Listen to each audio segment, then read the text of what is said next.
السلام علیکم ورحمۃ اللہ۔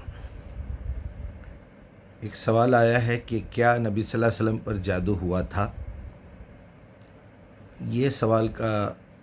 جواب اگر آپ قرآن سے تلاش کریں یا صحیح الاسناد احادیث میں چیک کریں تو آپ کو کہیں نہیں ملے گا۔ اس سے ملتی جلتی اگر کوئی بات ہے تو جادو کا کہیں ذکر ہے تو یقیناً لوگوں نے نبی صلی اللہ علیہ وسلم کی باتیں سن کے جب وحی نازل ہوئی اور آپ نے بیان کیا تو ان کو ایک جادو سا لگ رہا تھا کہ یہ شخص 40 سال کی عمر تک آج تک کبھی ایسی باتیں نہیں کیا، اچانک اتنی زیادہ ایسی باتیں جو ساری کائنات کے لیے ہوئیں۔ تو یہ سن کے نارملی بھی ہماری زبانوں سے نکلتا ہے کہ یہ تو جادوگر ہے، یا پھر دشمنوں نے یہ کہا کہ یہ صاحب تو کچھ ایسی اناپ شناپ بک رہے ہیں کہ لگتا ہے ان کے اوپر جادو ہو گیا ہے۔ تو یہ بات جب پھیلی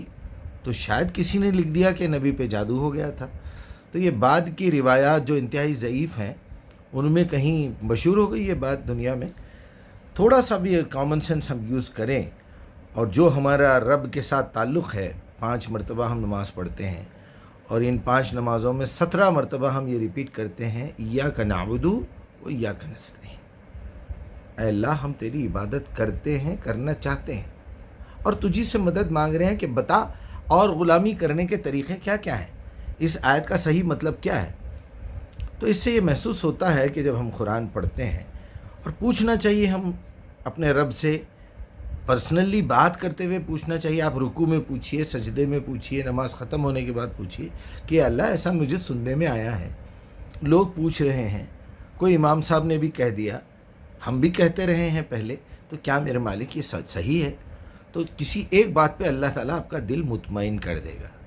یہ میرا اور میرے رب کا تعلق ہے، ہر بندے سے ہے، ایون چاہے وہ غیر مسلم ہی کیوں نہ ہو، اگر وہ جب کبھی بھی اپنے رب کو پکارتا ہے چاہے کسی شکل میں، لیکن اس کا رب اس سے متعلق ہے، تعلق رکھتا ہے اور وہ ضرور اس کو ہدایت دیتا ہے، ضرور اس کی مصیبت کو جو ہے ختم کرتا ہے، اس کی مدد کرتا ہے۔ چنانچہ درگاہوں پہ، پجاریوں کے پاس، مندروں میں دعائیں قبول ہو رہی ہیں، تبھی تو لوگ جا رہے ہیں نا، کرامات سمجھ کے کہ بابا کے پاس جائیں گے تو ریفیوز نہیں ہوگا ہماری دعا۔ تو یہ کیا ہے پھر؟ ان کا مانگنا اور ادھر سے کوئی جواب آنا، جواب پریکٹیکل آتا ہے اللہ کی طرف سے، وہ آپ کے پاس وہی نہیں بھیجتا،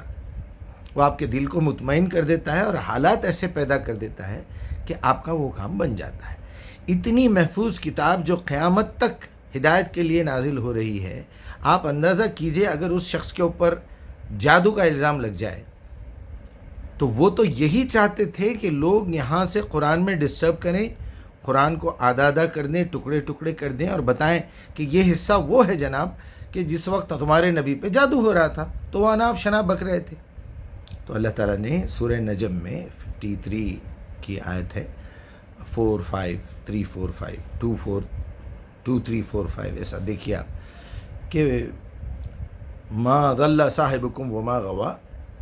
اور جو ہے وما ینطق عن الہوا ان هو الا وحی یوحی،